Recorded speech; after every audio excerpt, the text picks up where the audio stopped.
Yes, I'm Mina Say What is my podcast, Mina's Mind. I love talking to other women. I work in an industry where I'm constantly around men. So if Bri Steves wasn't here with me, it would literally be me and 1, 2, 3, 4 other guys. So I'm happy that there's one more person here. Bri Steves is joining us. Clap it up, all 4 of y'all. They're all working. That's why we got them working. I know. So Bri Steves, you are from Philly. Yes. And you're an artist, right? Yes. So I've seen you around the scene. You're very noticeable. So I love the hair. You have the big hair. And you're someone that people can't miss. So tell us a little bit about your story, because although I've seen you, I don't know much about your story outside of what I've read. So tell me what it's like growing up in Philadelphia. Just talk to us a little bit. All right, so for me, I was born out East Falls. I spent a little bit of time, in Delaware for high school, and I came back for college. I went to Temple University. Okay. So for me, with music, it's just been a constant thing since I was a little girl. I've always been writing and trying to write rhymes and stuff like that.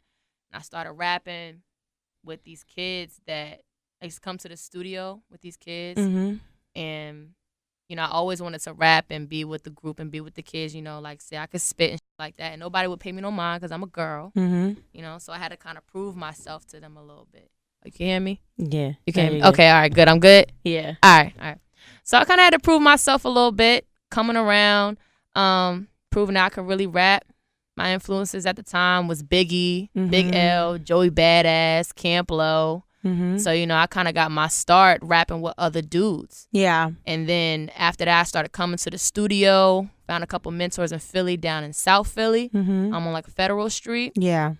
And I started coming to the studio, wanted to learn how to do this music for real, because I was back and forth at different kind of studios trying to record and stuff like that. I wanted to learn how to record myself and actually teach myself how to do everything. But again, because I'm a girl, I'm young, and not giving nobody really wanted to, pay me no mind. Right. Why did you feel that way? Like, why did you feel like that's the route that you would have to take in order to learn? Well, I wasn't the only girl coming through the studio. Okay. So there would be other singers and people come through.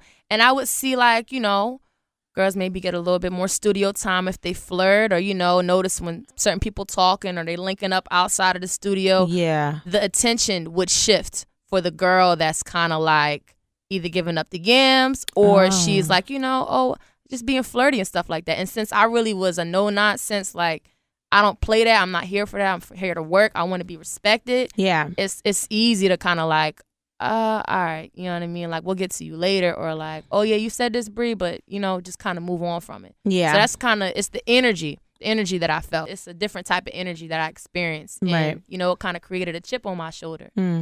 Because that's not the energy that I wanted. I didn't want to be there for people to be interested or be attracted or want, that kind of thing from me. I wanted people to respect me the same way they show the other guys respect.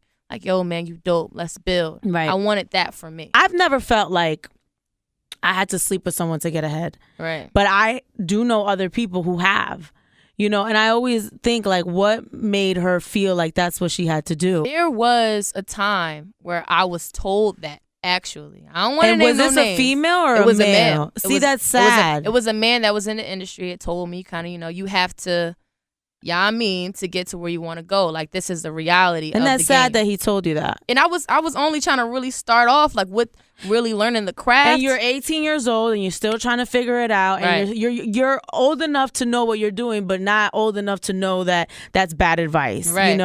So that's sad that someone gave you that advice at such a young age, and that's why I asked you how old you were. Yeah. So, but I'm hoping you didn't take the advice. No, I did not. I didn't. I stuck to what I wanted to do. Right, so I'm good. Well, I've just learned when you're working in a male-dominated industry, at the end of the day, people don't respect you because you tell them respect me. Right. They respect you when you put the work in, and that makes them start respecting you. You carry yourself with morals and dignity and stuff like that. So yeah, do guys try to smash? Absolutely, all the time. But I'm I don't know if I'm trying to do that with you. I'll be telling people straight up, I'm trying to get married and have kids. If that's not where you are, then we not doing this. If I can't see you in my long term, you're not going to be in my short term. Right. And most of these guys aren't trying to do that. They're trying to, get what they can get, keep it moving, go to the next tour stop, or the next studio session, or whatever it is that they do. Right. Yeah. It's harder. It's definitely harder for me.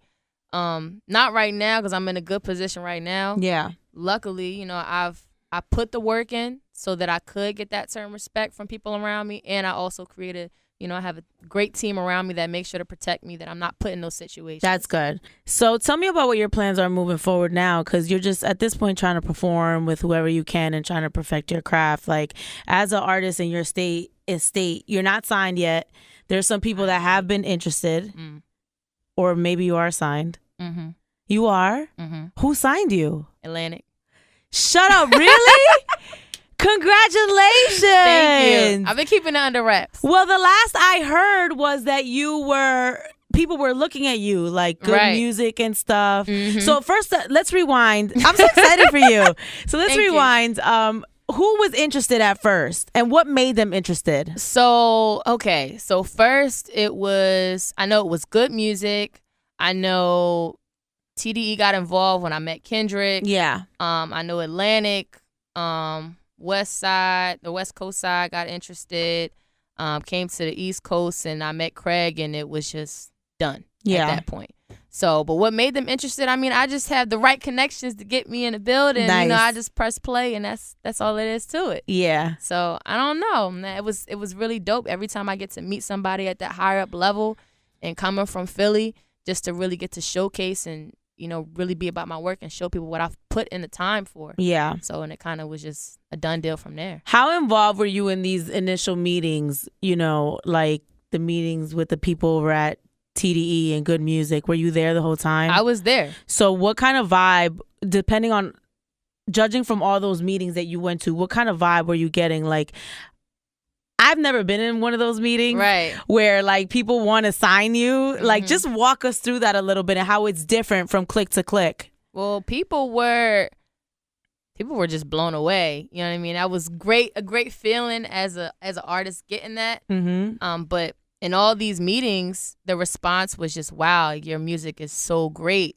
And it's crazy because people only know maybe like the last video I put out maybe like a year ago, and I'm like light years ahead in terms of the music that I got right now, and that these people are hearing in these meetings. Right. So people hear my stuff in the meetings. They get to talk to me for a little bit. They see the whole hair and yada yada whatever. But the response is just great.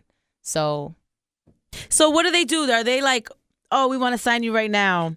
This is what we can offer you, like, or do they give you like we'll call you and then send you something in the email? Like, how does that work? Honestly, I'm gonna be real with you. That's the first one that you said happened every time. Really? Really. Shut up. I'm not lying. So they're like trying to like go through contract details with you in the initial meeting? They're talking about, what's the number? Like, what do we need to do to make this work? I know when I was in New York and I was with Craig, that's the first time I met Craig Howman. Mm-hmm. And, he wouldn't let me leave the building. So, he's like, we gonna get this done right now. You are not leaving. Yeah. So, that's kind of how it went from there. And I ended up going with Atlantic. It was the best situation for me. Yeah. You probably made the right choice, because TDE has SZA and then... Don't get me wrong. Don't get me wrong. Like, I'm not saying, I went with Atlantic like it was the easiest decision in the world. Like, I love TDE. Right. And I love good music. Right. So it was still hard to make that choice. And, from TDE, getting to meet Kendrick and having him personally kind of... He was there? Yeah, like I met Kendrick first. What, girl? I would have been like, here's the paper. Bruh. And he's like, definitely in my top. But SZA's hot for them right now. Right. That's what I was trying to say. Like, you have to go where you feel like you're going to get the most play. Right. You know what I'm saying? Around the time that I met Kendrick and, was over in that area, Control didn't even drop yet. They were waiting on her. Right. And she was a little frustrated at that point. They was holding out. Right. Yeah. But that was before everything got moving over there. So does Kendrick come into the actual meeting and sit there and is a part of it, or he just drops in, says hello, and like keeps it moving? He was in there for the whole meeting. So it was more like it was like a team thing and getting to play him Punch stuff. Was there? No, Punch wasn't there. Okay. So, and that stuff went by later. Yeah. And then how about Good Music? Is Pusha T there? No, Pusha T wasn't there. Who'd I meet with? Che. Okay. Yeah. All right. Because Push is now the head of that. So I always wonder how involved people are. Like, are you there for every meeting, for every negotiation? Right. Or do you come in on the back end and you're like, oh, let's do this, let's do that, you know? Right. So, well, congratulations. Thank you. Now we all need to clap it up and hear all four of y'all. Yeah, something, even though they all working. Yeah, I know, they all on the cameras. I got some dope music and dope content coming out really soon. Yeah. I'm just taking my time to make sure everything is perfect. It has to be right. My mom's she raised me as like a single mother. Mm-hmm. So I've always watched her go and get it by herself. Right. And she never had nobody help her for nothing. Mm-hmm. So I kind of took that and applied that to my own life. Yo, man, I can do this on my own. I can sit down and get this laptop and record this song, and I'm going to learn how to make it good, make it sound good. You know what I mean? I had nobody really showing me what to do. Yeah. So, and it's crazy. In them labels and them meetings and stuff like that, I was playing all stuff that I recorded in my room. Really? Yeah. What'd you use to record? I recorded on M Audio. It's like a $50 USB mic. Shut up. No. That's real. amazing. Real. I love that though. I recorded on that. I had Logic X. That's what I use is Logic on my laptop. And like a mic stand, a little Vox guard thing. And I had like 2 KRK speakers. Mm-hmm. And that's all I used. Look at that. And when people be like, how do I start rapping? Yo, man, I'm just out here hoping to inspire, other women that, that are artists and want to do it. And it's possible for real. Just put the work in, put the time in. Yeah. And be a jack of all trades, even though we say you got to narrow it down. But now you can produce your own music. Mm-hmm. Do you engineer your own music too? I do. So do you edit? I do. So I do like. That's right, girl. Who needs y'all? She can make her own track. So the cool thing about it is because since I was starting off recording myself, I was in the house and I would engineer myself. Yeah. So I had to like learn, okay, this is how I sound, or I'll be rapping too loud. Okay, let's not be meek right now. You know what I mean? Like, let's take a chill pill, figure out my voice. So when I go to these different studios and I work with different engineers, it's dope. Because I can have that conversation like, yo, do this with the voice, maybe put a little reverb on this, or, this word right here, let's nudge it a little bit back. This is a little too fast. Yeah. So it's cool being able to have that experience. I can go home and record myself. Right. Or I can be on the road and do something else. Or you can do that for another artist. I could. I have. I've engineered for other artists before. Yeah. And you write your own music? I do. Obviously, yeah. Mm-hmm. So is that something that you think you'd be doing, like writing? Yeah. I mean, I've already kind of done it. So you wrote songs for somebody else? Who'd you write a song for? I mean, I wrote stuff for Good Girl. I wrote it's kind of hard. I just write songs and they can be used for anybody. I don't really write all the time for me. I may write sometimes from a male perspective, or I may write like rapping like as a dude sometimes, like, yo, this is be dope if maybe Ty said this, or maybe if like Kodak said this, you know what I mean? So I kind of want to be a songwriter, not just everything for Bri. Is that who you want to work with? Ty Dolla $ign and Kodak? Yeah. Who have you? Can you tell me who you have worked with? Because this stuff is not all in your bio. I know. First of all, you need to update your bio. Is A PR girl. All right. So the crazy part about it is that that's why I'm really, really, really excited to share my story and share my new music with the world, because I've really just kept everything under wraps. Yeah. I mean, I have music with Miguel, Ty Dolla $ign, Wiz. How'd you make that happen? My team makes everything happen. Okay. You got that right team, it sounds like. Right. Y'all want to manage me? Right. So Miguel, continue. Right. I was just in with Javon Doe. Okay. I've been in this Jeremiah too.